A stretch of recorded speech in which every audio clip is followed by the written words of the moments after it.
My 27F, wife, 30F, and I recently closed on our dream house and it has the family torn. Years ago my grandparents owned the family home, but when they died unexpectedly with a lot of medical debt and expenses our family had to sell their house. It was heartbreaking and sad and I decided as a small child that one day I would buy the house back. I shared those dreams with my sister. I met my wife when I was 18 and she was 21. Her parents owned a small rental that they allowed her to live in rent-free, just paying for the expenses. She invited me to live with her a year into our relationship and we got married a year after that. I told her about my dreams of owning my grandparents' house and she fully supported me. We began putting large amounts of money back for a down payment in the hopes that the house wouldn't go on the market before we could afford it. Because we didn't pay rent and both had good jobs for our ages and the economy we lived in, we were able to put back a very large sum of money. My in-laws also offered us a sum of $75,000 for the down payment and in total we put back about $185,000. About 20 years after my grandparents passed away their house finally went back on the market at a massive price. The house itself is huge with 6 bedrooms, a large lakefront estate, and several features including a pool and small guest house. We knew that this house would have a huge price tag and we skimped and budgeted for 9 years to afford my dream house. My sister was also house shopping at this time but with a much smaller budget. Her and her husband have children, student debt, and rented for the past several years and were not able to put back money in the same way my wife and I were. When our grandparents' house went on the market I sent the link to my sister and said that we were finally getting our grandparents' home back in the family. She was very excited and said as much and that was that. My wife and I moved forward, visiting with the owners and real estate agents, having it inspected, and made an offer. They accepted and we were absolutely over the moon. Throughout this whole process my sister kept saying how excited she was to have the house back in the family and how nice it will be for her children to know this house and grow up in it like her and I did. Our grandparents' house was the location of every birthday, holiday, gathering, and reunion. And my wife and I planned on making it that way again. Which was why what my sister said didn't raise any red flags. Weird that she'd phrase it that way but not concerning. We had a barbecue at my parents' house to celebrate the final closing of our house. During the dinner my mill offered to kennel our dogs while we were in the stages of moving to keep things easier and them safe, and that was when my sister piped up. She asked why our dogs needed to be watched when the real issue was her kids. My wife asked what she meant and she said that her kids will need more supervision than our dogs and that she was confused as to why we'd be so busy that our dogs needed watching. I told her I was the one confused. I didn't know she was helping us move and that if her kids couldn't reliably be left to their own devices then she absolutely did not need to help us pack. My sister proceeded to ask why my wife and I would be packing. I told her the obvious, we just closed in a house? For length reasons I'll leave out a lot of the back and forth but here's the gist of it. My sister had it in her head that we were buying the house to either A, rent to own it out to her family, or B, transfer the title to her name and have her pay us back in time. Yes, that is literally what she was thinking. Despite us never discussing anything like that once. When I told her that was not happening my sister threw a fit. She was pissed because this was her dream too, and that it wasn't fair that only one of us could live it. That since she had children they deserved to grow up in the family home, and what did my wife and I even need all that space for? My wife told her that it isn't the family home anymore. It wasn't left in a will, we purchased it and now it is our home. And we decide what we will do with it. My sister told my wife to shut up and that she had no say in this family discussion. I informed my sister that if she spoke to my wife that way again we would not be having any kind of contact with her anymore. That she doesn't get to assume we're giving her a house and then throw a hissy fit when she's put in her place. And we left. My in-laws spoke to us on the matter a few times but all told us we were in the right and that my sister was very out of line. I assumed everyone would agree, but if they did I wouldn't be on this thread. I got texts and voicemails from my parents saying that we were out of line, threatening my sister. They told me they were disappointed in me for taking my sister's dream from her and that I don't have kids so I can't understand or want to provide them with a good home and childhood like she had. That it's only fair we set up a way to give her the house and that we could afford to find something else. Even my more distant relatives have said that it was cruel of us to take that from her.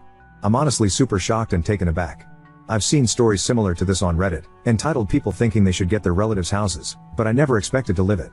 This feels surreal and I hate that we're starting this new chapter out on such a sour note. Ada for buying my sister's dream house? Edit. Wow, this blew up in such a short amount of time. Thank you for your support, and if this continues to be interesting and not blow over I'll definitely update. Yes, this unfortunately is a real situation. And in case anyone is curious. Yes, the house is big and expensive but it's several, why outdated? Which is why the size and features don't exactly match the price in today's housing market. Like I don't think any owners after my grandparents renovated a single thing. Also I am a woman lol. Update 1. To those who suggested getting a security system in place, we are going to do that, but the house is not in a place where a security system can be installed. For the time being we're looking into getting some battery power trail cameras as suggested by one Redditor. I can't find your comment in the sea anymore but you know who you are. We don't have to worry about internet access and they won't be in the way of renovations. We are restoring the house back to its original glory, pre-carpeted bathrooms and mismatched wallpaper. Besides fixing broken shit and upgrading old appliances, we'll be having the floors redone, paint, wallpaper, new windows, and opening up some walls that shouldn't be there. For the next 2 weeks my wife and I will be meeting with people coming out to work on electricity, plumbing, and a few other things, and we do have a consultation with a home security company. Along with cameras, we're looking to get alarms and door codes and set up an access gate around the property. One of those that needs either a passcode or to be let in by someone in the house. We've already made an appointment to have the locks changed and aren't concerned about my family trying to squat there. My in-laws have allowed us to park their camper trailer on the property while work is being done, not only for peace of mind but to avoid commuting back and forth multiple times daily. For the actual update. I was hesitant to post this update since it's so soon after my original post, but I guess enough has happened for it to be useful information. The events of the barbecue took place last week, but I only got around to writing it all out yesterday. I sent a message to my parents and siblings yesterday evening asking to meet up to talk things through and try and figure see what's wrong and what exactly the hell is happening. Earlier today my wife and I met my parents and my brother's family at his house before my sister arrived. I let them know that if they tried to interrupt or control the conversation we would leave. I told them that I never once even suggested my sister would be allowed to rent out the house or buy it from us. That you didn't know where she got the idea from, and showed them the text strings where I first sent her the listing and every conversation where I updated her on the progress. My mom asked to see the rest of the conversations about the house and I told her there were none. She informed me that my sister told them all that we had made an agreement that my wife and I would purchase it and then rent it out to my wife's family until they'd paid enough to buy it. That we would live in the guest house and they'd get the main house. She told them that we had went back on our deal and had absolutely shattered her dreams of raising her kids in the house she grew up in. We gave our side and it wasn't difficult at all to convince my parents that we were telling the truth. With the lack of evidence on my sister's part and absolutely no legal documentation, my parents didn't even attempt to try and back up what she told them. My parents were very apologetic and let us know that they never would have said those things to us had they known the truth, and that they supported us 100%. My brother was supportive of us as well, but he was never one of the people harassing us over this, so his reaction is less important. Around then my sister and her husband showed up. My Bill is a doormat and will give my sister whatever she wants, so I wasn't expecting much from him. I asked her to produce any of the necessary evidence to prove that I told her we'd rent the house out to her. That her lie was ill-conceived and that she better have a good explanation. She attempted to suggest that I had deleted the conversation, but when she couldn't produce said messages, either her story fell apart. She started crying, saying it wasn't fair that we got everything handed to us and that we didn't need a house this big and that we were rubbing our wealth in her face. So to my understanding she thought she could trick everyone into bullying us into renting our house out to her? I guess? Like some kind of fucked in the head Scooby-Doo villain? Instead of using ghosts to scare us away, she's using a fake rental agreement that she didn't even attempt to make look or sound legit. We let her know that she had a lot of apologizing to do before we'd consider having a relationship with her moving forward, and that she wouldn't be welcome in our home for a long time. At the moment our relationship with my parents is rocky at best, for obvious reasons. They let us know that they're here to support us if we need moving assistance or help with renovations, but it'll take some good hard thinking to decide if we're okay with that. We will not be giving anyone in my family a spare key, but my wife's parents will receive one for emergencies. The house won't be in a state to host guests for a bit, so we are choosing to cross the "can my family be trusted" at our home bridge when we come to it. To answer some common questions I've noticed in the comments. My sister obviously has some screws loose, but my parents don't really coddle her. She's what you can consider the golden child, and the baby, but honestly most of her antics up until this point were just one-upping achievements during our childhood or seeking more attention from our parents. She's dramatic, entitled, and a little selfish, but has never displayed this level of crazy before. Yes, we will get a security system, but not for a bit. No, my family will not be trusted with a key. Yes, I am a woman. I know it's crazy, how can two women be married, lol. My wife and I do not have kids and will not have them in the future. My sister has done some odd things, but nothing is absolute. Why absurd is this? We will be meeting with an estate planner to put everything into writing. We plan on leaving the property to my sil and her kids, with my mill as the executor of our estate for the time being. My sister and her family rent a small house in town. They aren't struggling per se, they each are college educated with good jobs, but children are expensive, and then adding in student debt and $2,000 a month in rent and you aren't exactly living it up. Also, there's a surprising amount of people mad at my wife and I for being rich. We are not wealthy.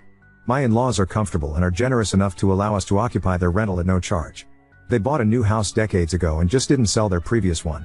So they allowed my wife to live there. The down payment was my wife's college fund from years ago. Her parents put money in it, but when she decided to go into a trade they kept the money and saved it specifically for the purpose of a down payment. When we told them that the house was up for sale, finally they offered the college fund they had kept for her. We worked good paying jobs but were able to save so much because we didn't have to pay $2,000 a month for housing. We did skimp and save, and we did damn well earn it. We lived below our means and spent years foregoing any kind of luxuries to afford something we wanted. So yeah, not as drama filled as a lot of people were expecting or hoping. I don't see this as the end of it, not at all, but for the time being my wife and I are focusing on dealing with our new house and not my sister. She's blocked on both our phones as of this morning, and I'm not sure when I plan on unblocking her. Now on to next story. Girlfriend's friend constantly crosses boundaries and makes polygamous jokes, but when I finally stood up for myself, she expects me to apologize. My girlfriend is bisexual and primarily dated women before we met. We're getting serious and talking about getting married. We've dated for over 2 years. But recently she's been making a lot of polygamous jokes and I'm not really into it. She has this friend that I get the feeling is just waiting for a hiccup in our relationship to make a move. She's bi and openly makes jokes about being sexual with my girlfriend. I've shared that I don't like it before, but she jokes that I'm gay for not being into it.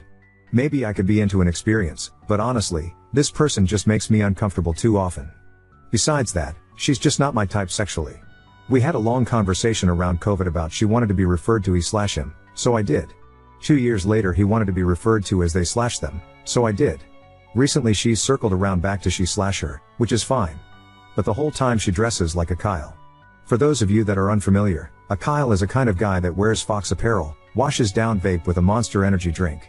She would be attractive, but it's like her idea of masculinity was formed from high school douchebags, not 30-year-old men. Anyway, Saturday we got into a fight because we had some friends over. Kyle was the last one to leave, we'd all been drinking. I was in the kitchen putting away some food and I see this asshole put his hand on my GF's ass. I let her know right away, that's the line, you crossed it, stop. My girlfriend gives her classic that's just how girls joke and goes. They did this silly little dance twirl thing that ended my GF on Kyle's lap. I'd had enough and stepped into the room. My GF doubled down and said that most guys would be dying to fool around with 2 women. I was blunt and said that I was uninterested in sharing her with anyone. Kyle then said something like maybe I could strap one on, maybe you'd prefer a man. I was drunk, this asshole had his hand on my GF's waist, and my GF on her lap. I lost it. I don't remember what I said exactly, something like if you were a man you would have been kicked out or knocked out already. His struck some kind of chord with her, she postured up like a gorilla and it was a 3-way shouting match. I don't know what was said exactly. But it ended with Kyle loudly proclaiming that she had to leave before someone got hurt.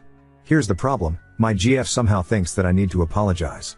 Me, for threatening a person who came into my home, grabbed my girlfriend's ass, sat her down on her lap, and insinuated that I'd like to be ass fucked by a man.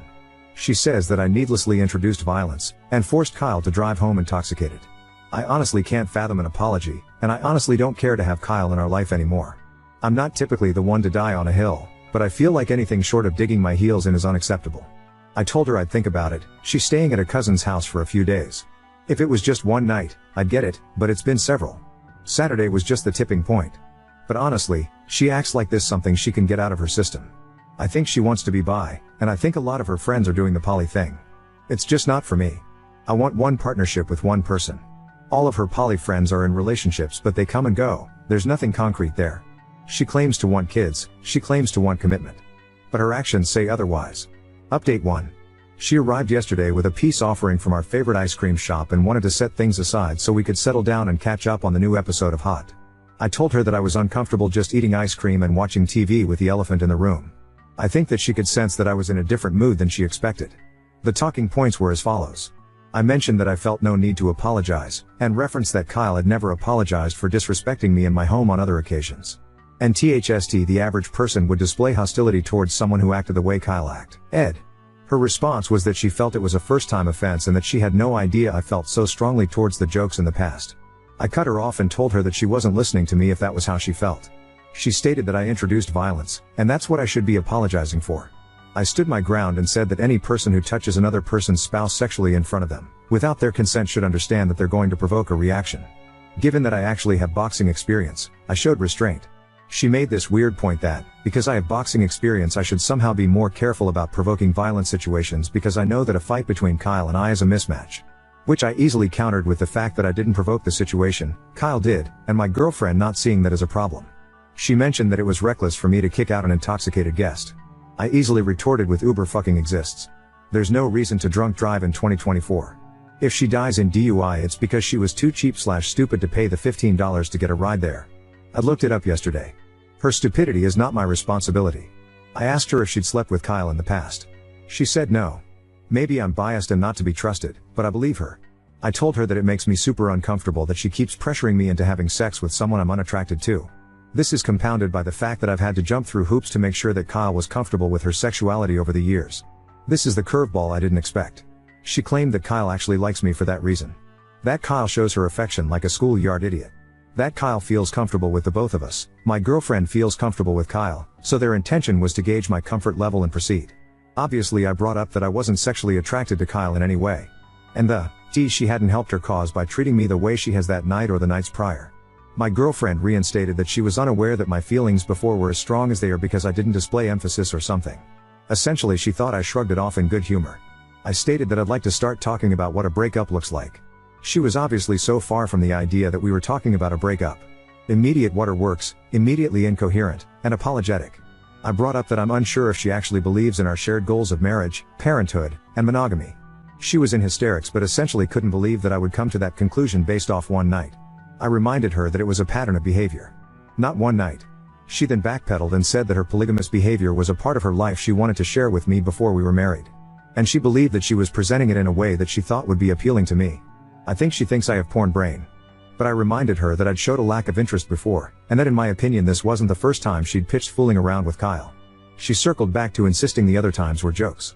I told her that if she believes that, she either wasn't listening to me or not taking me seriously. I brought up that it wasn't okay that they called me gay because I didn't want to engage with their ideas. I brought up the hypocritical nature of her friend group being so inclusive, but making fun of my sexuality when I didn't want to participate in their games. She was hyper-apologetic, and didn't understand that it was a problem until I framed it in had the shoe been on the other foot, it would never be acceptable.